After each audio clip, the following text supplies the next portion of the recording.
അധ്യായം 11 ലൈംഗികതയുടെ നിഗൂഢത പരിവർത്തനം. സമ്പത്തിലേക്കുള്ള 10ാമത്തെ ചുവട്. രൂപാന്തരപ്പെടുത്തുക, പരിവർത്തനപ്പെടുത്തുക എന്നാൽ ലളിതമായ ഭാഷയിൽ ഒരു ഘടകം അല്ലെങ്കിൽ ഊർജം മറ്റൊന്നിലേക്ക് രൂപമാറുക, സ്ഥാനമാറ്റം വരുത്തുക എന്നാണ്. കാമം എന്ന വികാരം ഒരു മാനസികാവസ്ഥയാണ്. ഒരു മാനസികാവസ്ഥയെ വരുത്തുന്നതാണ്. ഈ വിഷയത്തിലെ അജ്ഞത മൂലം ഇത് ശാരീരികാവസ്ഥയാണെന്ന് അതുമായി ബന്ധപ്പെട്ടതാണെന്ന് കരുതുന്നു. അതിൻ്റെ ശരിയല്ലാത്ത പ്രഭാവത്തിൽ പെട്ടുപോകുന്നു. കാമം എന്ന വികാരത്തെക്കുറിച്ച് ജ്ഞാനമാർജിക്കാനാവുന്നവരിൽ മിക്കവർക്കും ഈ മാനസികാവസ്ഥ ശാരീരികമാണെന്ന തെറ്റിദ്ധാരണയുണ്ടാകുന്നുണ്ട്. കാമം എന്ന വികാരത്തിന് പുറകിൽ സാധ്യമായ 3 വല്ലഭത്വങ്ങളുണ്ട്. അവ ചുവടെ കൊടുക്കുന്നു. മാനവ വംശത്തെ നിലനിർത്തുക, ആരോഗ്യം പരിപാലിക്കുക, മധ്യമത്വത്തെ ബുദ്ധിവൈഭവത്തിലേക്ക് പരിവർത്തനം ചെയ്യുക. ലൈംഗിക പരിവർത്തനം എന്നത് ലളിതവും വളരെ എളുപ്പത്തിൽ വിശദീകരിക്കാവുന്നതുമാണ്. മനസ്സിലുദിക്കുന്ന ചിന്തകളെ അതിൻ്റെ ശാരീരിക ആവിഷ്കരണങ്ങളിലേക്ക് മറ്റ് ചില പ്രകൃതങ്ങളിലുള്ള ചിന്തകൾ വഴിമാറ്റുക എന്നാണ് ഇതിൻ്റെ അർത്ഥം. മനുഷ്യൻ്റെ ഇച്ഛകളിലെ ഏറ്റവും കരുത്തുള്ളതാണ് കാമം. ഈ ഇച്ഛയാൽ നയിക്കപ്പെടുമ്പോൾ മനുഷ്യൻ്റെ ഭാവനയ്ക്ക് മൂർച്ച കൊടുക്കുന്നു. ധീരതയും മനഃശക്തിയും നിഷ്ഠയും ക്രിയാത്മക കഴിവുകളും വളരുന്നു. അതുവരെയും അവർക്ക് അന്യമായിരുന്നതായിരിക്കാം ഇത്. ലൈംഗിക ബന്ധത്തിൽ ഏർപ്പെടാനുള്ള ഇച്ഛയുടെ കരുത്ത് മൂലം പലപ്പോഴും ജനങ്ങൾ തങ്ങൾക്ക് ജീവഹാനിയോ മാനഹാനിയോ വരുന്ന അവസ്ഥയിലേക്ക് എത്തിച്ചേരുന്നതിൽ നിന്ന് പോലും പിന്മാറാൻ മടിക്കുന്നു. ഈ കരുത്തിനെ ശരിയാം വിധത്തിൽ ഉപയോഗിച്ചാൽ മറ്റു വഴികളിലൂടെ തിരിച്ചുവിടാനായാൽ ഈ പ്രേരകശക്തി ചിന്തയുടെ കൂർമ്മത, ധീരത എന്നിവയെ നിലനിർത്താൻ സഹായിക്കുന്നു. അവയെ സാഹിത്യം, കല അല്ലെങ്കിൽ മറ്റേതെങ്കിലും തൊഴിൽ എന്നിവയിലേക്ക് ആവശ്യമായ കരുത്തുള്ള സർഗാത്മക ശക്തിയായി രൂപാന്തരപ്പെടുത്താനാകും. ധനം സമ്പാദിക്കാനും ഈ ശക്തിയെ ഉപയോഗിക്കാം. ലൈംഗിക ഊർജം പരിവർത്തനം ചെയ്യപ്പെടുന്നതിന് മനഃശക്തി ആവശ്യമുണ്ട്. എന്നാൽ അത് ഉപയോഗിച്ചാൽ പ്രതിഫലം ലഭിക്കും എന്ന ഉറപ്പുമുണ്ട്. ലൈംഗികാസക്തി എന്നത് ജന്മനായുള്ളതാണ്, സ്വാഭാവികമാണ്. ഈ ഇച്ഛയെ അടിച്ചമർത്തുകയോ പൂർണ്ണമായും ഇല്ലാതാക്കുകയോ ചെയ്യരുത്. പകരം ശരീരത്തെയും മനസ്സിനെയും മനുഷ്യൻ്റെ ആത്മാവിനെയും സമ്പുഷ്ടമാകും വിധത്തിലുള്ള പ്രകടനങ്ങളിലൂടെ അതൊരു ബഹിർഗമന മാർഗം നൽകണം. ഇങ്ങനെ ഒരു ബഹിർഗമന മാർഗം നൽകിയില്ലെങ്കിൽ അത് ശാരീരിക മാർഗങ്ങളിലൂടെ പുറത്തേക്ക് ഗമിക്കാൻ വഴിതേടും. ഒരു നദിയെ നിങ്ങൾക്ക് വേണമെങ്കിൽ ശപിക്കാം. അതിലെ വെള്ളം കുറച്ചു കാലത്തേക്ക് നിയന്ത്രിച്ച് നിർത്താം. എന്നാൽ അവസാനം അത് പുറത്തേക്ക് ഒഴുകാൻ ഒരു മാർഗം കണ്ടെത്തും. ലൈംഗികതയുടെ കാര്യത്തിലും ഇത് സത്യമാണ്. കുറച്ചു കാലത്തേക്ക് അതിനെ അടക്കിയൊതുക്കി വയ്ക്കാനാകും, നിയന്ത്രിക്കാനാകും. എന്നാൽ അതിൻ്റെ സ്വാഭാവിക രീതി സ്വയം പ്രകടമാക്കാൻ അവസരം ചോദിക്കുന്നതാണ്. എന്തെങ്കിലും ക്രിയാത്മക പ്രയത്നങ്ങളിലേക്ക് അതിനെ തിരിച്ചുവിട്ടില്ലെങ്കിൽ അത്ര ഗുണമൊന്നുമില്ലാത്ത മാർഗം പിന്നെ അത് സ്വയം കണ്ടെത്തും. ലൈംഗിക വികാരത്തിനെ മറ്റൊരു ക്രിയാത്മക പ്രവൃത്തിയിലേക്ക് വഴിതിരിച്ചു വിടുന്നതിനുള്ള മാർഗം കണ്ടെത്തിയവർ ഭാഗ്യമുള്ളവരാണ്. കാരണം ആ കണ്ടെത്തലുകളിലൂടെ അയാൾ സ്വയം ഒരു പ്രതിഭാശാലിയായി മാറുന്നു. ശാസ്ത്രീയ ഗവേഷണങ്ങൾ താഴെ പറയുന്ന യാഥാർത്ഥ്യങ്ങൾ കണ്ടെത്തിയിട്ടുണ്ട്. 1. വലിയ നേട്ടങ്ങൾ കൊയ്തവർ വളരെ വികസിച്ച ലൈംഗിക പ്രകൃതങ്ങളുള്ളവരാണ്. അതായത് ലൈംഗിക വികാരത്തെ മറ്റ് ദിശകളിലേക്ക് വഴിതിരിച്ച് വിടുന്നതെങ്ങനെ എന്ന് പഠിച്ചവരാണ്. 2.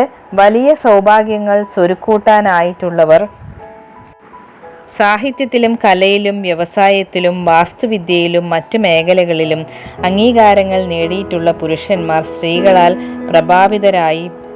പ്രേരിതരായിട്ടുള്ളവരാണ്. ഈ അത്ഭുതകരമായ കണ്ടുപിടുത്തങ്ങളിലേക്കെത്തിച്ച ഗവേഷണം 200 വർഷങ്ങളുടെ ചരിത്രത്തിലും ജീവചരിത്രത്തിലും നിന്നുള്ളതാണ്. വലിയ നേട്ടങ്ങൾ കൈവരിച്ച സ്ത്രീ പുരുഷന്മാരുടെ ജീവിതവുമായി ബന്ധപ്പെട്ട തെളിവുകൾ എവിടെ നിന്നൊക്കെ ലഭിക്കുന്നുവോ അവിടെയൊക്കെ അവരിലെല്ലാം വളരെ വികസിതമായ ലൈംഗിക പ്രകൃതങ്ങളുണ്ടായി എന്ന് കാണിക്കുന്നു. ലൈംഗിക വികാരം എന്നത് തടയിടാനാകാത്ത ഒരു കരുത്താണ്. ചലിക്കാനാകാത്ത ശരീരം എന്നൊരു എതിർവശം അതിനില്ല. ഈ വികാരത്താൽ നയിക്കപ്പെടുമ്പോൾ മനുഷ്യർക്ക് അമാനുഷിക ശക്തി കൈവരുന്നു.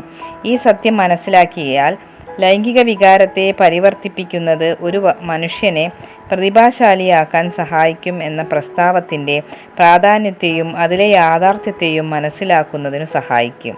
ലൈംഗിക വികാരത്തിൽ സൃഷ്ടിപരതയുടെ കഴിവ് എന്ന രഹസ്യമുണ്ട്. മനുഷ്യരിലോ മൃഗങ്ങളിലോ ലൈംഗിക ഗ്രന്ഥികളെ നശിപ്പിച്ചു നോക്കൂ. അതുവഴി നിങ്ങൾ അവരുടെ പ്രവർത്തനക്ഷമതയുടെ പ്രധാന സ്രോതസ്സായിരിക്കും നീക്കം ചെയ്യുന്നത്.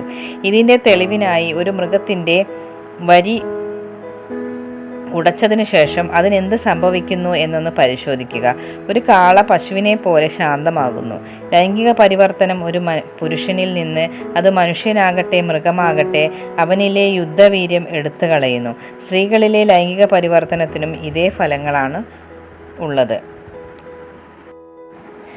മനസ്സിനെ ഉത്തേജിപ്പിക്കുന്ന 10 വസ്തുക്കൾ. പ്രേരകങ്ങളോട് പ്രതികരിക്കുന്നതാണ് മനുഷ്യ മനസ്സ്. അതുവഴി മനസ്സിനെ കമ്പനങ്ങളുടെ ദ്രുതതയിലേക്ക് നയിക്കാനാകും. അതിനെ നമ്മൾ ഉത്സാഹം എന്ന് വിളിക്കും, സൃഷ്ടിപരമായ ഭാവന എന്ന് വിളിക്കും, ഉത്കർഷേച്ഛ എന്ന് വിളിക്കും. ഏറ്റവും സ്വതന്ത്രമായി മനുഷ്യൻ്റെ മനസ്സ് പ്രതികരിക്കുന്ന ഉത്തേജകങ്ങൾ ഇനി പറയുന്നവയാണ്. 1. ലൈംഗിക വികാരങ്ങൾ പ്രകടമാക്കൽ. 2. സ്നേഹം. 3. പ്രശസ്തി, ധനം എന്നിവയിലേതെങ്കിലും വേണമെന്ന് ഉത്കർഷേച്ഛ. സംഗീതം. 4. 5. ഒരേ ലിംഗത്തിലുള്ളവരോ എതിർ ലിംഗത്തിൽപ്പെട്ടവരുമായോ ഉള്ള സൗഹൃദം. 6. 2 അതിലധികമോ ആളുകളുമൊത്ത് സ്വരൈക്യത്തോടെയുള്ള മാസ്റ്റർ മൈൻഡ് സഹകരണം. അത് ആത്മീയമോ ഐഹികമോ ആയ നേട്ടങ്ങൾക്കായുള്ളതാകാം. 7. പരസ്പര സഹനം, സിംഹിക്കപ്പെടുന്നവർ അനുഭവിക്കുന്നതിന് തുല്യമായത്. 8. ആത്മനിർദ്ദേശം. 9. ഭയം. 10. മയക്കുമരുന്നും മദ്യവും. ഈ പ്രേരകങ്ങളുടെ ഉത്തേജകങ്ങളുടെ പട്ടികയിൽ ഏറ്റവും മുകളിൽ വരുന്നത് ലൈംഗിക വികാരങ്ങൾ പ്രകടമാക്കുന്നതിനുള്ള ഇച്ഛയാണ്. അത് മനസ്സിൻ്റെ കമ്പനങ്ങളിൽ വർധനവുണ്ടാവുകയും ശാരീരിക പ്രവർത്തനങ്ങളുടെ ചക്രം ചലിപ്പിച്ചു തുടങ്ങുകയും ചെയ്യുന്നു. ഈ പട്ടികയിൽ 8 ഉത്തേജകങ്ങൾ സ്വാഭാവികമായും ക്രിയാത്മകവുമാണ്. 2 വിനാശകാരിയാണ്. മനസ്സിന് ഉത്തേജനം നൽകുന്ന പ്രധാന സ്രോതസ്സുകൾ തമ്മിൽ ഒരു താരതമ്യ പഠനം നടത്താൻ നിങ്ങളെ സഹായിക്കുന്നതിനാണ് ഈ പട്ടിക നൽകിയിരിക്കുന്നത്. ഈ പഠനത്തിൽ നിന്ന് ലൈംഗിക വികാരമാണ് എല്ലാറ്റിലും വെച്ച് ഏറ്റവും കരുത്തുള്ള, ഏറ്റവും ഉത്കടമായ ഉത്തേജകം എന്ന് നിങ്ങൾക്ക് കാണാനാകും. ലൈംഗിക ഊർജത്തെ പരിവർത്തനം ചെയ്യുന്നത് ഒരാളെ പ്രതിഭാശാലിയാക്കും എന്ന പ്രസ്താവത്തെ തെളിയിക്കുന്നതിനുള്ള അടിത്തറയായി ഈ താരതമ്യം ആവശ്യമാണ്. ഒരു പ്രതിഭാശാലി എന്നാൽ എന്താണെന്ന് നമുക്കൊന്ന് നോക്കാം. ചില ബുദ്ധിരാക്ഷസർ പറഞ്ഞിരിക്കുന്നത് നീളൻ മുടിയുള്ള, വിചിത്രങ്ങളായ ഭക്ഷണങ്ങൾ കഴിക്കുന്ന, ഒറ്റയ്ക്ക് താമസിക്കുന്ന, മറ്റുള്ളവരുടെ തമാശയ്ക്കും പരിഹാസത്തിനും പാത്രമാകുന്നവർ എന്നാണ്. ഒരു പ്രതിഭാശാലിക്കുള്ള കുറച്ചുകൂടി മെച്ചപ്പെട്ട വിവരണം ചിന്തകളുടെ കമ്പനം വർദ്ധിപ്പിക്കുന്നതിനും അതിനെ സാധാരണ ചിന്താകമ്പനങ്ങളിലൂടെ അല്ലാത്ത ജ്ഞാനത്തിൻ്റെ സ്രോതസ്സുമായി സ്വതന്ത്രമായി സംവദിക്കുന്ന നിലയിലേക്കുയർത്തുവാനുള്ള മാർഗങ്ങൾ കണ്ടെത്തിയവൻ എന്നായിരിക്കും. പ്രതിഭാശാലി എന്ന വാക്കിനുള്ള ഈ വിവരണത്തെക്കുറിച്ച് ചിന്തിക്കുന്നവർ ഏതാനും ചോദ്യങ്ങൾ ഉന്നയിച്ചേക്കാം. അതിലാദ്യത്തേത് സാധാരണ ചിന്താകമ്പനങ്ങളിലൂടെ ലഭ്യമല്ലാത്ത ജ്ഞാനത്തിൻ്റെ സ്രോതസ്സുമായി ഒരാൾ എങ്ങനെ സംവദിക്കും എന്നായിരിക്കും. അടുത്ത ചോദ്യം പ്രതിഭാശാലികൾക്ക് മാത്രമായുള്ള അറിവുള്ള ജ്ഞാനസ്രോതസ്സ് എന്നൊന്നുണ്ടോ? ഉണ്ടെങ്കിൽ ഈ സ്രോതസ്സ് എന്താണ്? അവയിലേക്ക് കൃത്യമായി എങ്ങനെ എത്തിച്ചേരാനാകും? ഈ പുസ്തകത്തിൽ പറഞ്ഞിരിക്കുന്ന മറ്റു ചില പ്രധാന പ്രസ്താവങ്ങളുടെ തെളിവ് നൽകാം. ചുരുങ്ങിയ പക്ഷം പരീക്ഷണത്തിലൂടെ നിങ്ങൾക്ക് സ്വയം തെളിവ് കണ്ടെത്താനുതകുന്ന ചില പ്രമാണങ്ങൾ നൽകാം. അതുവഴി നമുക്ക് ഈ 2 ചോദ്യങ്ങൾക്കുമുള്ള ഉത്തരം ലഭിക്കും. 6ാം ഇന്ദ്രിയത്തിലൂടെയാണ് പ്രതിഭാശാലി വികസിക്കുന്നത്. 6ാം ഇന്ദ്രിയത്തിൻ്റെ യാഥാർത്ഥ്യം സ്ഥാപിക്കപ്പെട്ട് കഴിഞ്ഞിട്ടുള്ള ഒന്നാണ്. 6ാം ഇന്ദ്രിയം എന്നത് സൃഷ്ടിപരമായ ഭാവനയാണ്. സൃഷ്ടിപരമായ ഭാവന എന്ന കഴിവ് മിക്കവാറും ആളുകൾ അവരുടെ ജീവിതകാലത്തിൽ ഒരിക്കൽ പോലും ഉപയോഗിക്കാത്തതാണ്. ഉപയോഗിച്ചാൽ അത് എന്തെങ്കിലും അബദ്ധവശാൽ ചെയ്തതുമാകും. എന്നാൽ ചെറിയൊരു വിഭാഗം ജനങ്ങൾ അത് ഉപയോഗിക്കാറുണ്ട്. സ്വന്തം ഇഷ്ടത്തിനനുസരിച്ച് ഉപയോഗിക്കാറുണ്ട്. അതിൻ്റെ പ്രവർത്തനങ്ങൾ മനസ്സിലാക്കി ഉപയോഗിക്കാറുണ്ട്. അവരെയാണ് നമ്മൾ പ്രതിഭാശാലികൾ എന്ന് വിളിക്കുന്നത്. സൃഷ്ടിപരമായ ഭാവനയ്ക്ക് മനുഷ്യൻ്റെ നിശ്ചിതമായ മനസ്സും അനന്തമായ ജ്ഞാനവും തമ്മിൽ നേരിട്ട് ബന്ധമുണ്ട്. മതത്തിൻ്റെ വ്യവഹാര മണ്ഡലത്തിൽ പ്രതിപാദിച്ചിരിക്കുന്ന വെളിപാടുകൾ എല്ലാം തന്നെ സൃഷ്ടിപരമായ ഭാവനയിലൂടെയാണ് സംഭവിക്കുന്നത്. സാധാരണമായി ഭൂതോദയം എന്ന് നമ്മൾ വിളിക്കുന്ന പ്രക്രിയയിലൂടെ ഒരാളുടെ മനസ്സിൽ ആശയങ്ങളോ ചിന്തകളോ വരുമ്പോൾ അവ താഴെ കൊടുത്തിരിക്കുന്നതിൽ ഏതെങ്കിലും ഒരു സ്രോതസ്സിൽ നിന്നാകും വരുന്നത്. 1. അനന്തമായ ജ്ഞാനം. 2. ഒരാളുടെ ഉപബോധ മനസ്സ്. പഞ്ചേന്ദ്രിയങ്ങളിലൂടെ അയാളിലേക്ക് പ്രവേശിച്ചിരിക്കുന്ന എല്ലാ ധാരണകളും മുദ്രണങ്ങളും ചിന്താ പ്രണോദനങ്ങളും ഇവിടെയാണ് സൂക്ഷിക്കപ്പെടുന്നത്. 3. ആ ചിന്ത, ചിത്രം അല്ലെങ്കിൽ ആശയം അപ്പോൾ പുറത്തുവിട്ട മറ്റൊരാളുടെ മനസ്സിൽ നിന്ന് അതൊരു പക്ഷേ അവർ ബോധപൂർവം ചെയ്തതുമാകാം. 4. മറ്റൊരാളുടെ ഉപബോധ മനസ്സിൻ്റെ കലവറയിലോ നിന്ന് ഇതല്ലാതെ പ്രചോദിതമായ ആശയങ്ങളോ ഭൂതോദയങ്ങളോ ലഭിക്കുന്നതിന് അറിയപ്പെടുന്ന സ്രോതസ്സുകളൊന്നുമില്ല. മനസ്സ് അതിവേഗം കമ്പനം ചെയ്യുമ്പോഴാണ് സൃഷ്ടിപരമായ ഭാവന ഏറ്റവും നന്നായി പ്രവർത്തിക്കുന്നത്. ധാരണ ചിന്തിക്കുന്നതിനേക്കാൾ കവിഞ്ഞ നിരക്കിൽ കമ്പനം നടക്കുമ്പോൾ മനസ്സിനെ ഉത്തേജിപ്പിക്കുന്ന 10 പ്രേരക ശക്തികളിൽ ഒന്നോ അതിലധികമോ വഴി ബുദ്ധിയുടെ പ്രവർത്തനങ്ങൾ ഉത്തേജിപ്പിക്കപ്പെട്ടാൽ അത് ആ വ്യക്തിയെ സാധാരണ ചിന്തയുടെ ചക്രവാളത്തിന് മുകളിലെത്തിക്കാൻ സഹായിക്കുന്നു. താഴത്തെ പ്രതലത്തിൽ നിന്ന് ലഭ്യമല്ലാത്ത ചിന്തകളുടെ ഗുണമേന്മ, ദൂരം, വ്യാപ്തി എന്നിവ കാണാനും അയാളെ അത് സഹായിക്കുന്നു. സാധാരണ എന്നാൽ ഒരു ഔദ്യോഗിക നിത്യാനുഷ്ഠാനത്തിലോ വ്യാപാര നിത്യാനുഷ്ഠാനത്തിലോ ഉൾപ്പെട്ടുകൊണ്ടിരിക്കുമ്പോൾ ലഭ്യമല്ലാത്ത തരത്തിൽ നിന്ന് നോക്കിക്കാണുവാൻ. ഏതെങ്കിലും ഒരു പ്രേരക വസ്തുവാൽ ചിന്തയുടെ ഈ ഉപരിതലത്തിലേക്ക് ഉയർത്തപ്പെടുമ്പോൾ വിമാനത്തിൽ കയറിയ വ്യക്തിക്ക് അയാൾ ഭൂമിയിലായിരുന്നപ്പോൾ ചക്രവാളത്തിനാൽ പരിമിതപ്പെടുത്തിയതിനാൽ കാണാനാകാത്തത് കാണുന്നത് പോലെയൊരു ദീർഘ കാഴ്ചയാണ് ലഭിക്കുന്നത്. അതിലുപരിയായി ജീവിതത്തിൻ്റെ 3 പ്രധാന ആവശ്യങ്ങളായ ഭക്ഷണം, വസ്ത്രം, പാർപ്പിടം എന്നിവയ്ക്കുള്ള വെപ്രാളത്തിനിടയിൽ പരിമിതപ്പെടുന്ന അഥവാ തടസ്സപ്പെടുന്ന പ്രേരകങ്ങൾ ഇവിടെ അയാളെ ബന്ധിച്ച് നിർത്തുന്നില്ല. സാധാരണങ്ങളും ദൈനംദിന ജീവിതവുമായി ബന്ധപ്പെട്ടതുമായ ഈ ലോകത്തിലെ ചിന്തകൾ അപ്പോൾ അയാളിൽ നിന്ന് അകന്നു നിൽക്കുന്നു. അവയെ ഫലപ്രദമായി അകറ്റി നിർത്തിയിരിക്കുന്നു. അതിനോടൊപ്പം ഭൗതികതലത്തിൽ നിന്ന് കാണാവുന്ന കുന്നുകളും താഴ്വരകളും ഇല്ലാതാകുന്നു. അയാൾ വിമാനത്തിൽ ആകാശത്തേക്കുയരുന്നു. ചിന്തയുടെ ഈ ഉയർച്ചയിലെത്തുമ്പോൾ മനസ്സിൻ്റെ സൃഷ്ടിപരമായ ശേഷിക്ക് സ്വാതന്ത്ര്യവും പ്രവർത്തിക്കാനുള്ള അനുമതിയും ലഭിക്കുന്നു. 6-ാം ഇന്ദ്രിയത്തിന് പ്രവർത്തിക്കാൻ അനുമതി ലഭിക്കുന്നു. മറ്റു ഒരു സാഹചര്യത്തിലും ആ വ്യക്തിയിലേക്ക് പ്രവേശിക്കാതിരുന്ന ആശയങ്ങൾക്ക് അത് ചെവി കൊടുക്കാൻ തുടങ്ങുന്നു.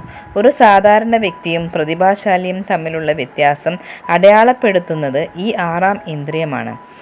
ആ വ്യക്തിയുടെ ഉപബോധ മനസ്സിനെ വെളിയിൽ നിന്നും ഉത്ഭവിക്കുന്ന കമ്പനങ്ങളോട് സൃഷ്ടിശേഷി കൂടുതൽ ജാഗരൂകരാകുന്നു. അവയെ സ്വീകരിക്കാൻ കൂടുതൽ തയ്യാറാകുന്നു. ഈ ശേഷി എത്രയധികം ഉപയോഗിക്കുന്നുവോ അത്രയും ആ വ്യക്തി അതിനെ ആശ്രയിക്കാൻ തുടങ്ങും. അതിനോട് ചിന്താവശ്യമുള്ള പ്രണോദനങ്ങൾ തനിക്ക് തന്നേ മതിയാകൂ എന്നാവശ്യപ്പെടാൻ തുടങ്ങും. ഉപയോഗത്തിലൂടെ മാത്രമേ ഈ ശേഷിയെ പരിപോഷിപ്പിക്കാനും വികസിപ്പിക്കാനും ആവുകയുള്ളൂ. ഒരാളുടെ വിവേചന ശക്തി, മനസ്സാക്ഷി, ഉൾക്കരുത്ത് എന്നൊക്കെ പറയുന്നത് പൂർണ്ണമായും 6-ാം ഇന്ദ്രിയത്തിലൂടെ പ്രവർത്തിക്കുന്നതാണ്. മഹത്വമുള്ള കലാകാരന്മാർ, എഴുത്തുകാർ, സംഗീതജ്ഞർ, കവികൾ എന്നിവരൊക്കെ മഹത്വമുള്ളവരാകുന്നത് അവർക്കുള്ളിൽ നിന്ന് വരുന്ന ചെറിയ സ്വരത്തെ അവർ ആശ്രയിക്കുന്നതിനാലാണ്. സൃഷ്ടിപരമായ ഭാവനയുടെ ശേഷിയാണ് സ്വരം അവരെ കേൾപ്പിക്കുന്നത്. കൂർമ്മ ബുദ്ധിയോടെയുള്ള ഭാവനയുള്ളവർക്കെല്ലാം അവരുടെ ഏറ്റവും നല്ല ആശയങ്ങൾ ഭൂതോദയങ്ങളിലൂടെയാണ് വരുന്നതെന്ന് അറിയാം. തൻ്റെ ഉള്ളിലുള്ള സൃഷ്ടിപരമായ ഭാവനയെ പൂർണ്ണമായും ആശ്രയിക്കാവുന്നതുവരെ കണ്ണടച്ച് പിടിച്ച് സംസാരിക്കുന്ന ഒരു മഹാനായ പ്രഭാഷകനുണ്ട്. എന്തുകൊണ്ടാണ് പ്രഭാഷണത്തിന് മുമ്പും പ്രഭാഷണം അവസാനിക്കുന്നതിന് മുമ്പും ഇങ്ങനെ കണ്ണടക്കുന്നതെന്ന് ചോദിച്ചപ്പോൾ അപ്പോൾ ഞാൻ എൻ്റെ ഉള്ളിൽ നിന്ന് വരുന്ന ആശയങ്ങളിലൂടെ സംസാരിക്കാൻ ആരംഭിക്കുന്നു എന്നായിരുന്നു ഉത്തരം. അമേരിക്കയിലെ ഏറ്റവും വിജയിയായ പണമിടപാടുകാരിൽ ഒരാൾ ഇതുപോലെ ഒരു തീരുമാനമെടുക്കുന്നതിന് മുമ്പ് 2-3 നിമിഷം കണ്ണടച്ചിരിക്കുന്നത് ഒരു ശീലമാക്കി. എന്തിനിത് ചെയ്യുന്നു എന്ന് ചോദിച്ചപ്പോൾ അയാളുടെ ഉത്തരം ഇതായിരുന്നു: കണ്ണടച്ചിരുന്നാൽ എനിക്ക് ശ്രേഷ്ഠമായ വിവേകം ലഭ്യമാകുന്നു. മാരിലാൻഡിലെ ഷെവി ചേസിലെ ഡോക്ടർ എൽമർ ആർ ഗേറ്റ്സ് 200-ൽ പരം പാറ്റന്റുകൾ നിർമ്മിക്കുകയുണ്ടായി. അവയിൽ പലതും അടിസ്ഥാനപരമായവയായിരുന്നു. സൃഷ്ടിപരമായ ശേഷിയെ പരിപോഷിപ്പിക്കുക വഴിയാണ് അദ്ദേഹം ഇത് ചെയ്തത്. പ്രതിഭാശാലിയാകണമെന്ന് ആഗ്രഹിക്കുന്ന ഏതൊരാൾക്കും താൽപ്പര്യമുണർന്നതാണ് അദ്ദേഹം സ്വീകരിച്ച മാർഗം. ഡോക്ടർ ഗേറ്റ്സ് എന്തായാലും പ്രതിഭാശാലിയായി എന്ന കാര്യത്തിൽ സംശയമൊന്നുമില്ല.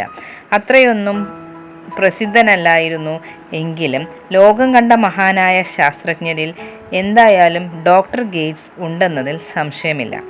തൻ്റെ പരീക്ഷണശാലയിൽ അദ്ദേഹത്തിന് ഒരു സ്വകാര്യ വാർത്താ വിനിമയ മുറി ഉണ്ടായിരുന്നു.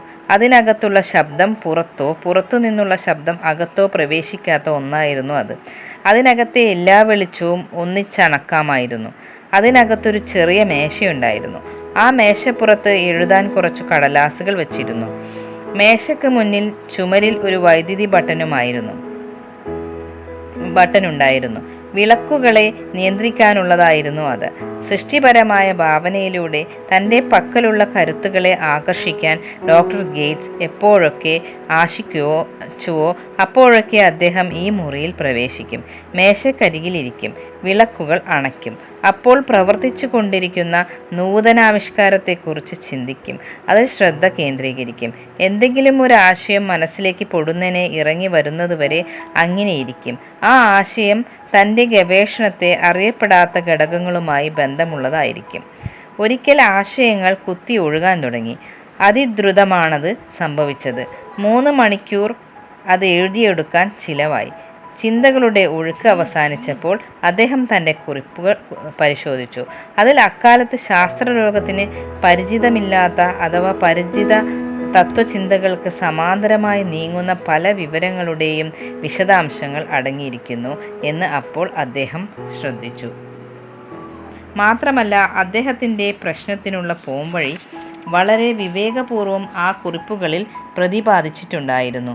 ഇങ്ങനെ ഡോക്ടർ ഗേറ്റ്സ് 200-ൽ പരം കണ്ടുപിടുത്തങ്ങൾക്ക് പാറ്റന്റ് കൊടുത്തു. പാതിവെന്ത ബുദ്ധിയോടെയാണ് അദ്ദേഹം ഇതിലോടൊന്നിച്ചുള്ള പരീക്ഷണങ്ങൾ തുടങ്ങിയത്. ഇതിൻ്റെ തെളിവ് യുണൈറ്റഡ് സ്റ്റേറ്റ്സ് പാറ്റന്റ് ഓഫീസിൽ പോയാൽ നിങ്ങൾക്ക് ലഭിക്കും. വ്യക്തികൾക്കും വ്യാപാര വ്യവസായ സ്ഥാപനങ്ങൾക്കും വേണ്ടി ആശയങ്ങൾക്കായി അടയിരിക്കുക എന്നതായിരുന്നു ഡോക്ടർ ഗേറ്റ്സിൻ്റെ ജീവിതമാർഗം. അമേരിക്കയിലെ ചില വലിയ കോർപ്പറേറ്റുകൾ അദ്ദേഹത്തിന് വലിയ തുക പ്രതിഫലമായി നൽകി. പലപ്പോഴും അത് മണിക്കൂറുകൾ എണ്ണിയാണ് നൽകിയിരുന്നത്. വിചിന്തനത്തിനുള്ള ശേഷി പലപ്പോഴും തെറ്റായ ഉത്തരങ്ങൾ നൽകാറുണ്ട്. ഒരു വ്യക്തിയുടെ അനുഭവങ്ങളിൽ അധിഷ്ഠിതമായിരിക്കും ആ ശേഷി പ്രവർത്തിക്കുന്നത് എന്നതിനാലാണത്. ഒരാൾ അനുഭവത്തിലൂടെ സ്വരൂപിക്കുന്ന എല്ലാ ജ്ഞാനവും കൃത്യതയാർന്നതാകണം എന്നില്ല. സൃഷ്ടിപരമായ ശേഷി നൽകുന്ന അനുഭവം കൂടുതൽ ആശ്രയിക്കാവുന്നവയാണ്. കാരണം ആശ്രയിക്കാവുന്ന സ്രോതസ്സുകളിൽ നിന്നാണ് അവ വരുന്നത്. ആ സ്രോതസ്സുകൾ മനസ്സിൻ്റെ വിചിന്തന ശേഷിയും ലഭ്യമാണ്. പ്രതിഭാശാലിയായ ഒരു ഉപജ്ഞാതാവും കിറുക്കനായ ഒരു ഉപജ്ഞാതാവും തമ്മിലുള്ള പ്രധാന വ്യത്യാസം പ്രതിഭാശാലി തൻ്റെ സൃഷ്ടിപരമായ ഭാവനാശേഷിയെ ആശ്രയിച്ചായിരിക്കും പ്രവർത്തിക്കുക എന്നതാണ്. അതേസമയം കിറുക്കനായ ഉപജ്ഞാതാവിന് ഇങ്ങനെ ഒരു ശേഷി നിലവിലുള്ളതായേ അറിയില്ല. എഡിസണെയും ഡോക്ടർ ഗേറ്റ്സിനെയും പോലെയുള്ള ശാസ്ത്രീയ ഉപജ്ഞാതാക്കൾ ഈ കൃത്രിമശേഷിയും ഭാവനയുടെ ശേഷിയും ഒരുപോലെ ഉപയോഗിക്കുന്നു. ഉദാഹരണത്തിനായി ഒരു ശാസ്ത്രീയ ഉപജ്ഞാതാവ് അഥവാ പ്രതിഭാശാലി തൻ്റെ കണ്ടുപിടുത്തങ്ങൾക്ക് തുടക്കമിടുന്നത് അറിയപ്പെടുന്ന ആശയങ്ങൾ ക്രമപ്പെടുത്തിക്കൊണ്ടാണ്, അല്ലെങ്കിൽ അനുഭവങ്ങളിലൂടെ ലഭിച്ച സിദ്ധാന്തങ്ങൾ ക്രമപ്പെടുത്തി. ഇതിനായി അവർ ഉപയോഗിക്കുന്ന കൃത്രിമശേഷി അപര്യാപ്തമായാൽ അവർ സൃഷ്ടിപരമായ ശേഷിയിൽ നിന്നുള്ള ജ്ഞാനസ്രോതസ്സുകളെ ആശ്രയിക്കുന്നു. ഇതിനുപയോഗിക്കുന്ന മാർഗങ്ങൾ വ്യക്തികളെ ആശ്രയിച്ചിരിക്കും. എന്നാൽ ഉപയോഗിക്കുന്ന പ്രക്രിയയുടെ ആകെത്തുക താഴെ ചേർത്തിരിക്കുന്നതിനനുസരിച്ചിരിക്കും. 1. അയാൾ സ്വന്തം മനസ്സിനെ ഉത്തേജിപ്പിക്കുന്നു. സാധാരണയിൽ നിന്ന് ഉയർന്ന പ്രതലത്തിലേക്ക് അതിൻ്റെ കമ്പനങ്ങൾ എത്തുന്നതുവരെ ഈ ഉത്തേജിപ്പിക്കൽ തുടർന്നുകൊണ്ടിരിക്കും. 2. തൻ്റെ കണ്ടുപിടുത്തത്തിൻ്റെ അറിയാവുന്ന ഭാഗങ്ങളിൽ അയാൾ ശ്രദ്ധ കേന്ദ്രീകരിക്കുന്നു. എന്നിട്ട് അറിയപ്പെടാത്ത ഭാഗത്തിൻ്റെ കൃത്യമായ ഒരു രൂപരേഖ മനസ്സിലുണ്ടാക്കുന്നു. ഈ ചിത്രം ഉപബോധ മനസ്സ് ഏറ്റെടുക്കുന്നതുവരെയും അയാൾ അത് മനസ്സിൽ കൊണ്ട് നടക്കും.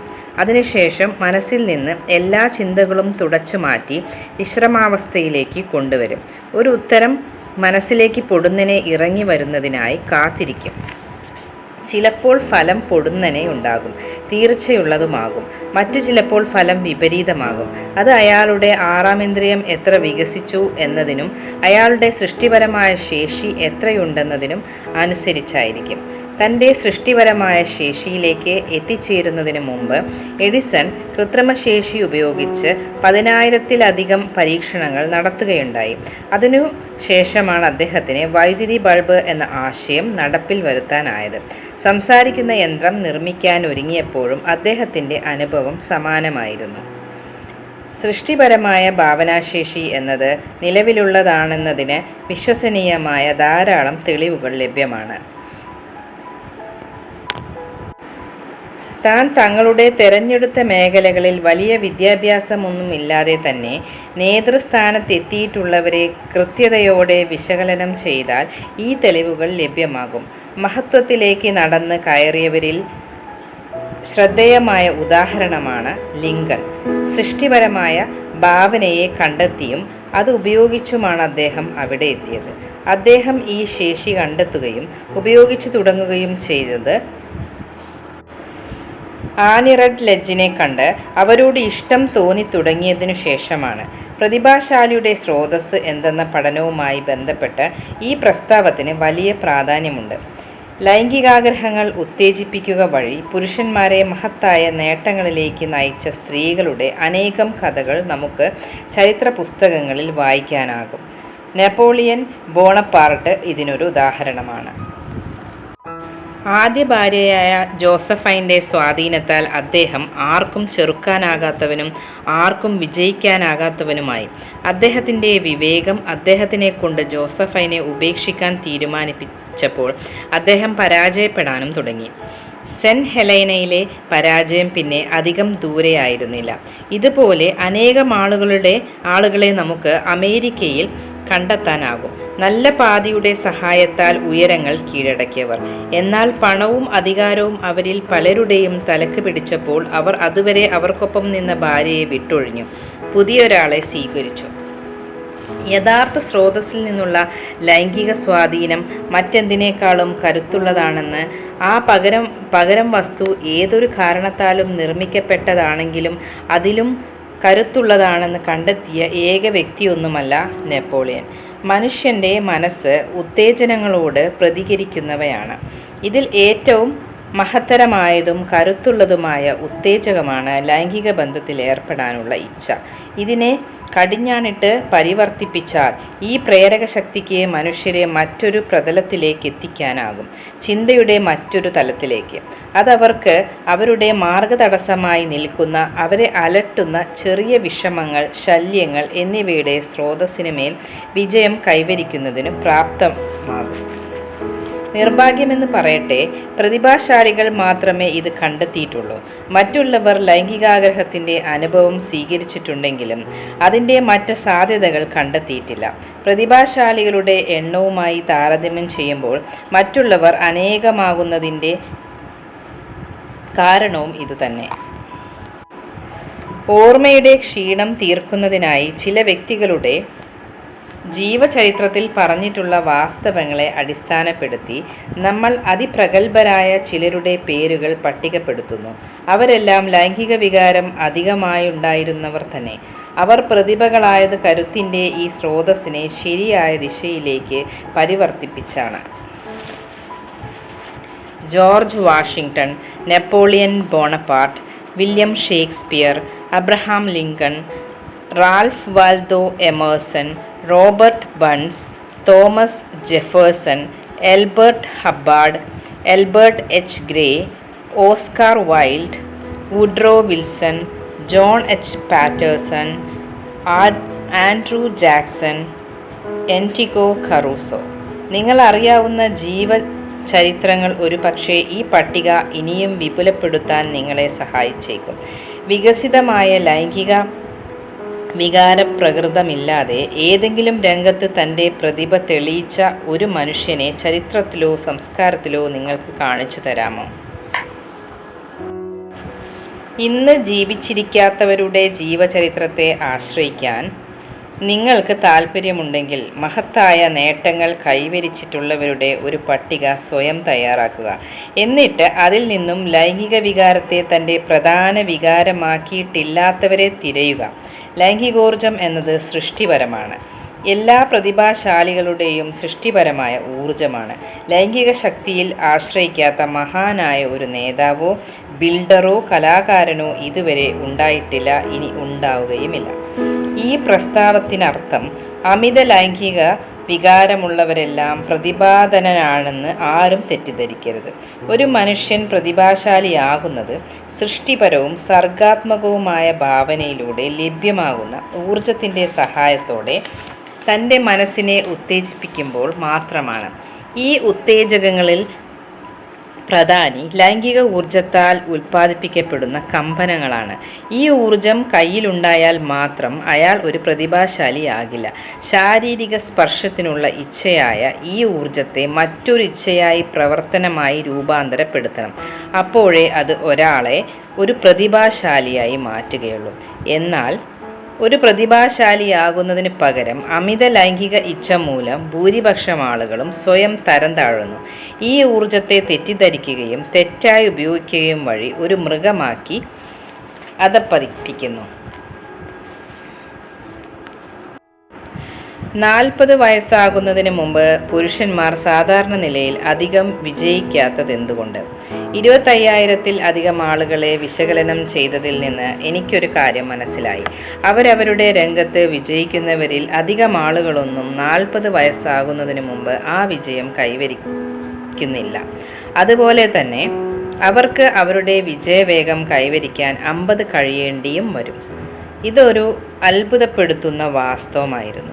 അതിനാൽ തന്നെ ഇതിനെക്കുറിച്ച് കൂടുതൽ ശ്രദ്ധയോടെ പഠിക്കാൻ അതെന്നെ പ്രേരിപ്പിച്ചു.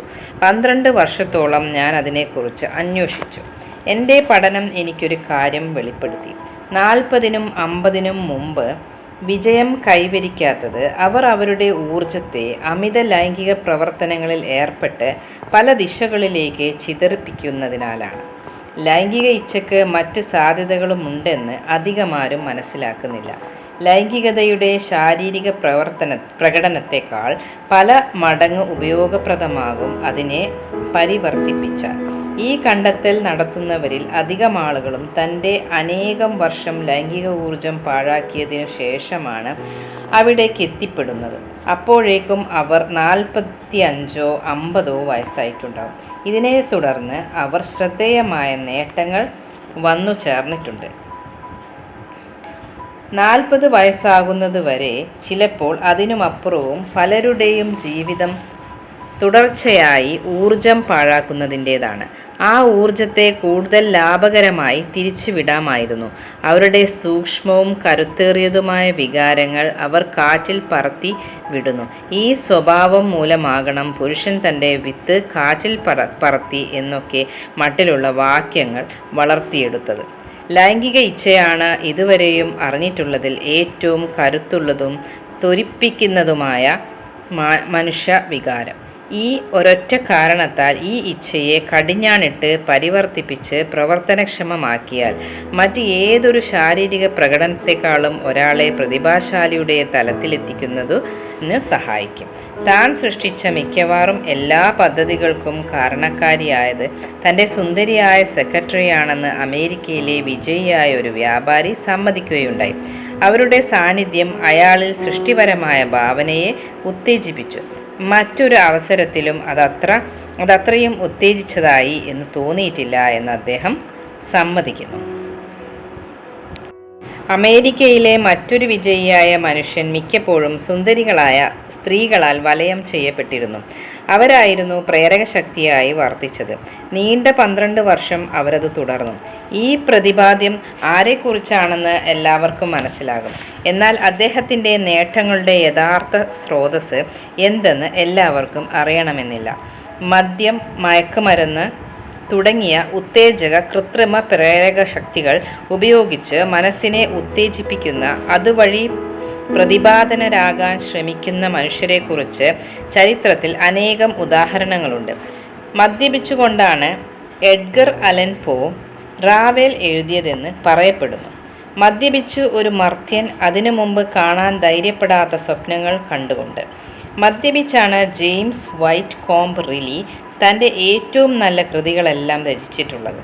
ഒരു പക്ഷേ അങ്ങനെയാകാം അദ്ദേഹം നദിക്ക് മുകളിലുള്ള മില്ലും അരുവിക്ക് മുകളിലുള്ള മൂടൽമഞ്ഞും തമ്മിലുള്ള യാഥാർത്ഥ്യത്തിൻ്റെയും സ്വപ്നത്തിൻ്റെയും വ്യവസ്ഥാപിതമായ സമ്മിശ്രം കണ്ടത്. നല്ല രീതിയിൽ ലഹരിക്കടിമപ്പെട്ടിരുന്നാണ് റോബർ ബൺസ് എഴുതിയത്.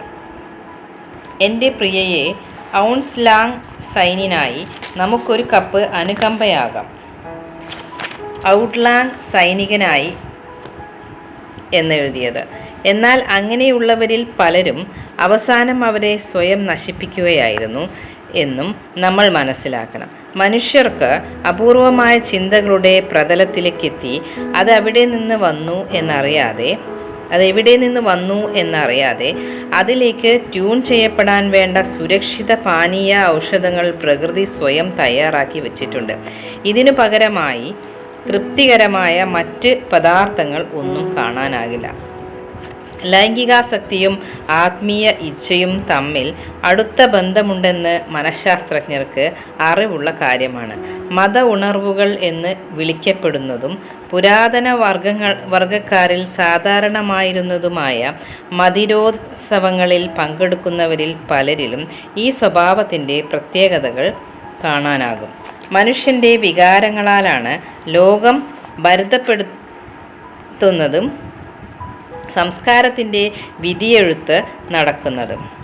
അവരുടെ പ്രവർത്തനങ്ങളാൽ ജനങ്ങൾ ആകൃഷ്ടരാകുന്നു, അല്ലാതെ കാരണങ്ങളാലല്ല.